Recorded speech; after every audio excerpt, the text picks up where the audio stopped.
Hello YouTube and welcome back to Fires of Kaladesh, or if it's your first time, just welcome. Today we're going to be doing another deck tech on the legendary human wizard Volo, Guide to Monsters from Adventures in the Forgotten Realms.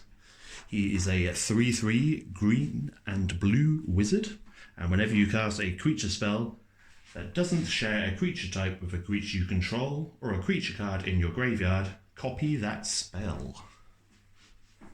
So obviously lots and lots of quite a heavy creature based deck here, but as always we'll be leaving them till last. So let's delve in. So we're going to be going in a bit of a different order again today and starting things off with our artifacts. So we've got a Soul Ring in here, of course, one colourless, tap for 2. A Thaumatic Compass, which is 2 colourless. It's an artifact, of course, where you can pay 3 and tap to search your library for a basic line card, reveal it, put it in your hand, and shuffle your library. At the beginning of your end step, if you control 7 or more lands, you can flip it, which gives you spires, of Orazka. It taps for 1 colourless, or you can tap to untap target attacking creature an opponent controls and remove it from combat. So obviously really quite useful. Next up we have a Twinning Staff for 3, and if you would copy a spell 1 or more times, instead of copy it that many times plus an additional time, you may choose new targets for the copy, and you can pay 7 and tap to copy target instant or sorcery spell you control. But obviously this is just going to bounce off of Volo rather beautifully. Next up we have a Crystal Shard. It's 3, and you can pay 3 and tap or a blue and tap to return target creature to its owner's hand unless its controller pays 1. Obviously this is quite useful if your opponents are tapped out, you can bounce one of their creatures, or even more useful to save your own if they get targeted. You don't really want them to be removed quite yet. And then next up we have a Hedron Archive. It's 4, you can tap for 2 colourless mana pool, or pay 2 and tap to sack it and draw 2 cards. And last of all, the Bident of Thassa. It's 2 and 2 blue for a legendary enchantment artifact, and whenever a creature you control deals combat damage to a player, you may draw a card. And for 1 and a blue, you can tap it, and creatures your opponents control attack this turn if able. So obviously we've got a nice little bit of ramp there, touching on a bit of card draw, and of course copying up even more of Volo's copies, which he makes already. And then next up, we're going to move to the enchantments and start things off with Myth Unbound. Now, if you've seen any of my videos before, you might recognise this one. It's 2 and a green, and your command is going to cost 1 less to cast for each time it's been cast from the command zone in this game. And whenever your commander is put into the command zone from anywhere, draw a card. So basically and essentially, this is just going to halve your command attacks throughout the game, which, let's be honest, Volo is going to be getting targeted quite a lot as soon as I see the sort of creatures we're going to be doubling up on. And just that nice little bonus at the end there, where you get the card draw if he does go back to the command zone. Then we have a rather nice green staple in my opinion, is Garruk's Uprising for 2 and a green, and as it enters the battlefield, if you control a creature with power 4 or greater, draw a card. Creatures you control have trample, and whenever a creature with power 4 or greater enters the battlefield under your control, draw a card. Curse of Verbosity is going to take some attention away from you, hopefully, and towards the player of your choice for 2 and a blue. And whenever an enchanted player is attacked, draw a card. Each opponent attacking that player does the same. Then we have Frontier Siege for 3 and a green. As it enters the battlefield, you choose either Khans or Dragons. For Khans, at the beginning of each of your main phases, that's both, don't forget, add 2 green to your mana pool. Or Dragons, whenever a creature with flying enters the battlefield under your control, you have it fight target creature you don't control. I'll be honest, 90% of the time I do go for Khans, just to get that lovely mana ramp. Obviously a total of 4 every turn can be really, really useful. And then last of all, we have a Reconnaissance mission, which is 2 and 2 blue, and whenever a creature you control deals combat damage to a player, you may draw a card. So again, get as much card draw in there as possible, as you see. And now we're going to move along to Sorceries and start things off with Regrowth. For 1 and a green, you can return target card from your graveyard to your hand. I think of the wrong one. And Recollect is 2 and 1 green. So again, return target card from your graveyard to your hand. Windfall, it's just nice obviously as an option. For 2 and a blue, each player discards their hand, then draws cards equal to the greatest number of cards a player discarded this way. So obviously if you don't have a hand, or if you're just running on fumes and you need to deal with a situation, this can hopefully really save your neck. And on the plus side, might get rid of a lot of problems out of your opponent's hands too. Then we've got that very basic Harmonise, 2 and 2 green, draw 3 cards. Moving on to land grabs now with Beneath the Sands. 2 and a green, search live for a basic land, put it on the battlefield tapped, then shuffle your library. This has the added benefit of having cycle there, so obviously if you do draw a later one in the game where you don't need the extra land, you just discard to get that extra card draw. Cultivate is a standard one, we should all know this one. 2 and a green, search library for up to 2 basic land cards, reveal those, put one onto the battlefield tapped and the other into your hand, shuffle your library. Map the Wastes, it's going to let you search for a basic land, put on the battlefield tapped, shuffle your library and then bolster 1.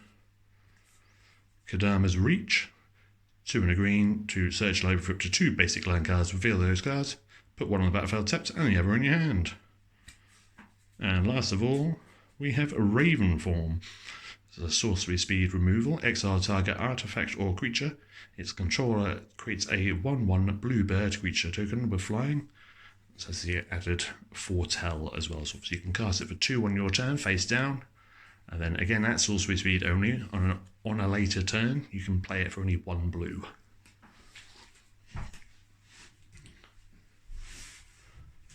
Let's move along to the instants, and we're going to start things off with a Glade, which we happen upon. With this, for 2 and a green, you can choose one, search low for up to 2 basic land cards, reveal them, put them into your hand, and shuffle, or return target permanent card from your graveyard to your hand. So obviously a little bit of both what we had with the sorceries there. Just nice to have the options. Next up, simple basic removal for 1 blue is Pongify. Destroy target creature, it can't be regenerated, and its controller creates a 3/3 green ape creature token. Reality Shift is 1 and a blue for instant, exile target creature, its controller manifests the top card of his or her library. Moving on to counter spells. We have Annul, which is a very underrated one. It's 1 blue, counter target artifact or enchantment spell. Yes, it's obviously only artifacts or enchantments, but it is only 1 blue. This can stop a lot of nasty things. You'd be surprised. Don't skip this one. Next up is Anti-Cognition. Counter target creature or planeswalker spell unless its controller pays 2. If an opponent has 8 or more cards in their graveyard instead, counter that spell and then scry 2. Good old counter spell, 2 blue, just counter target spell. Negate, 1 and a blue to counter target non-creature spell. Decisive Denial is a green and a blue to choose one, target creature control fights target creature you don't control, or counter target non-creature spell unless its controller pays 3. Saw It Coming is again 1 and 2 blue for counter target spell, and this one can be foretold for 2 again, and then 1 and a blue to recast. Cancel, 1 and 2 blue to counter target spell. Exclude for 2 and a blue, counter target creature spell, but you do get that card draw on top. Supreme Will is 2 and a blue to either counter target spell unless its controller pays 3, or look at the top 4 cards of your library, put one of them into your hand, and put the rest on the bottom of your library in any order.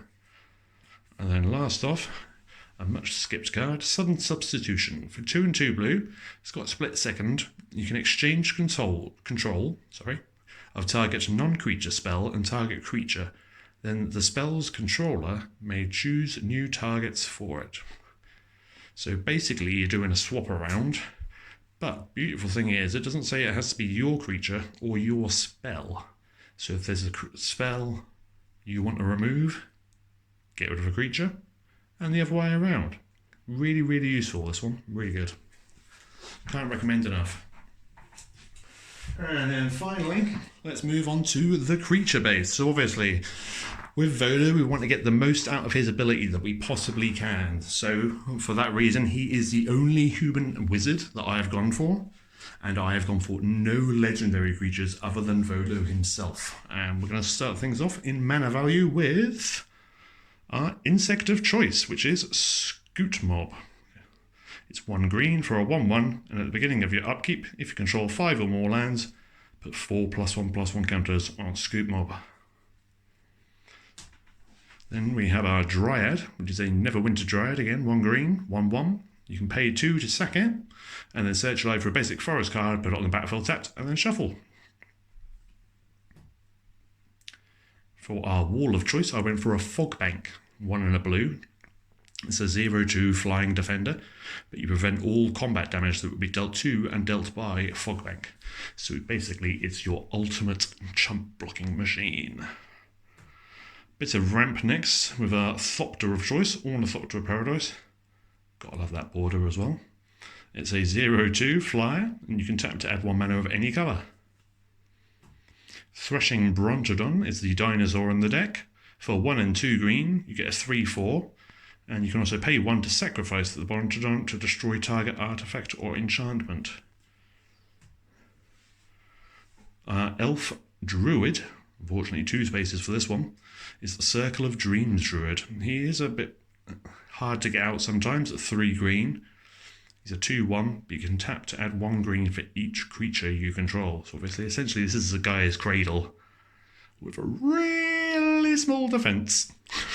But obviously, being able to have 2 of them in the deck for that 3 green does make it that bit more beneficial. Next up, Scurry Oak. It's a 2 and a green for a 1/2 tree folk with Evolve. And whenever 1 or more +1/+1 counters are put on Scurry Oak, you may create a 1/1 green squirrel creature token. Our Hydra of choice had to be, in my opinion, Mana Gorger Hydra. It's only 2 and 1 green for a 1/1 with Trample, but whenever a player casts a spell, put a +1/+1 counter on Mana Gorger Hydra. So obviously that Trample will pay off, usually just after 1 turn around the board. This one, I'll be honest, it will be replaced. It's just proving hard to get the snake that I want at the moment. But we've got a Jewel-Eyed Cobra for 2 and a green. It's a 3/1 with Death Touch. And when it dies, you've got to create yourself a treasure token. So obviously it just gives you that nice chump blocker. Obviously puts people off attacking you for a bit as well. And being able to ramp a little bit afterwards is always a nice benefit. A personal favourite of mine is the Loyal Drake. For 2 and a blue, you get a 2/2 with flying. It's got Lieutenant, so at the beginning of combat on your turn, if you control your commander, draw a card. Lovely, especially in here, obviously getting 2 of them. The Elk of the day is Burnished Heart. It's 3, you can pay 3 to sacrifice Burnished Hearts to search live for up to 2 basic land cards, put them on the battlefield tapped, and then shuffle, and it's a 2/2 beastie. Next up is a Bio-Waste Blob. It's 2 and 2 green. Oozes you control get +1/+1s, was making this just a 1/1 to begin with. At the beginning of your upkeep, if you control a commander, create a token that's a copy of Bio-Waste Blob. So obviously, if we can keep Volo on the field, this is going to multiply like crazy. Then our Worm is Soul Swallower. So for 2 and 2 green, you get a 3/3 with Trample and Delirium. So at the beginning of your upkeep, if there are 4 or more card types among cards in your graveyard, put 3/+1 counters on Soul Swallower. Tidal Barracuda is up next for 3 and a blue. It's our fish of the day. 3/4. Any player may cast spells as though they had flash. However, your opponents can't cast spells during your turn.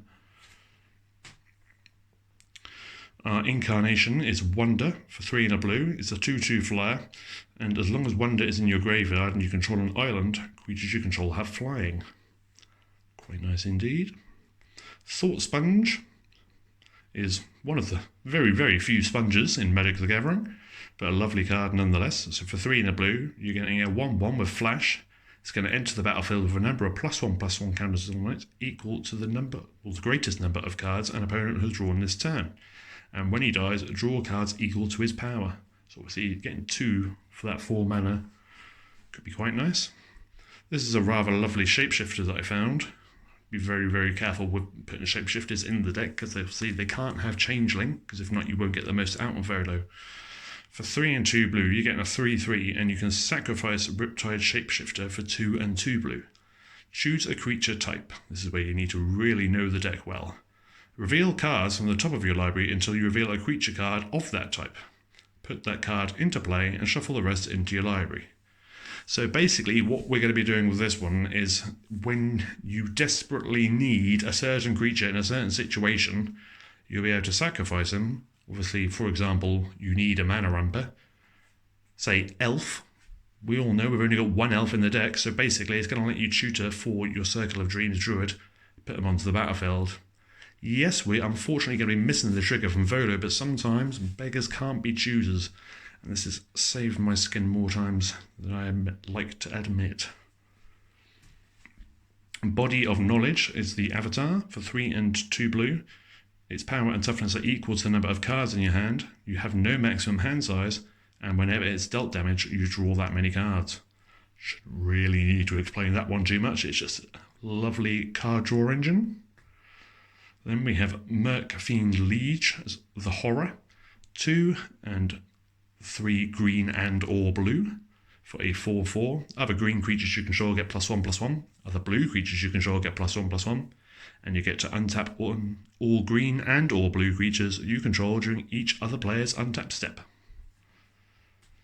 Rampaging Bailoffs is 4 and 2 green for a 6/6 beast with trample, and whenever a land enters the battlefield under your control, you may create a 4/4 green beast creature token. Yep, I had to go for it. It's my one and only consecrated Sphinx. So for 4 and 2 blue, you get a 4/6 flying Sphinx, but who cares about that? Whenever an opponent draws a card, you may draw 2 cards. Absolutely beautiful, just don't fly too close to the sun. The giant we've gone for is a Frost Titan, so again for 4 and 2 blue, we're getting a 6/6. And whenever Frost Titan becomes the target of a spell or ability an opponent controls, counter that spell or ability unless it's controller base 2. Or just ward 2. And whenever Frost Titan enters the battlefield or attacks, tap target permanent. It doesn't untap during its controller's next untap step. So a nice bit of board control, a decent body, and a good way of defending himself too. Unfortunately, there aren't many good dragons in green and blue, so instead we had to go for a steel Hellkite. Oh no! It's a 5/5 artifact creature dragon with flying. You can pay 2 to give it +1/+0 until end of turn, or pay X to destroy each non-land permanent with mana value X whose controller was dealt combat damage by Steel Hellkite this turn. Activate only once each turn. So for example, if your opponent has a board of tokens, you can hit them with the Hellkite, pay 0, and blow up every single token they control.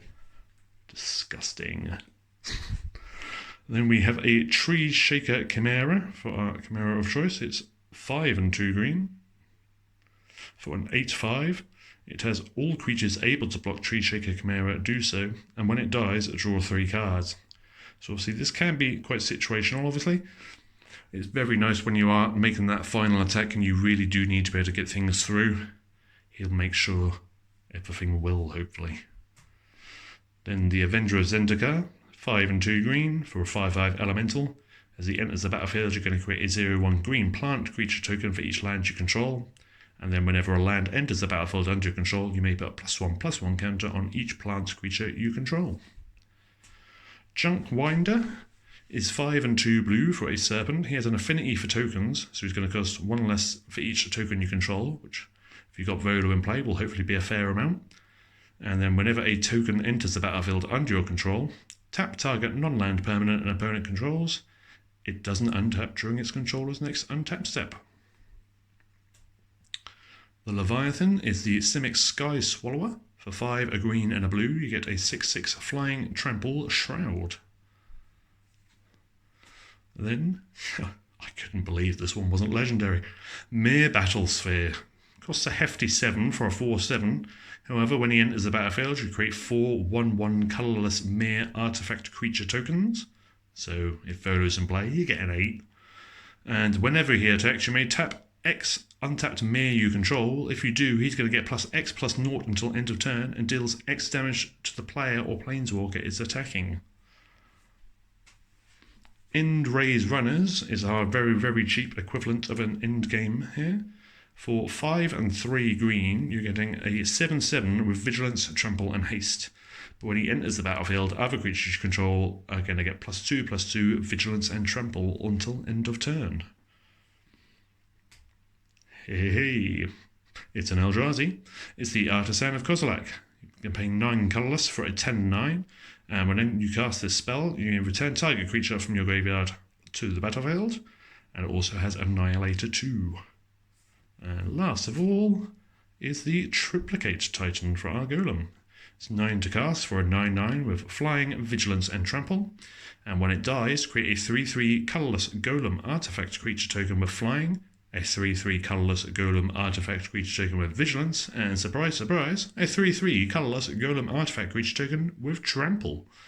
So obviously, lots and lots of benefit there.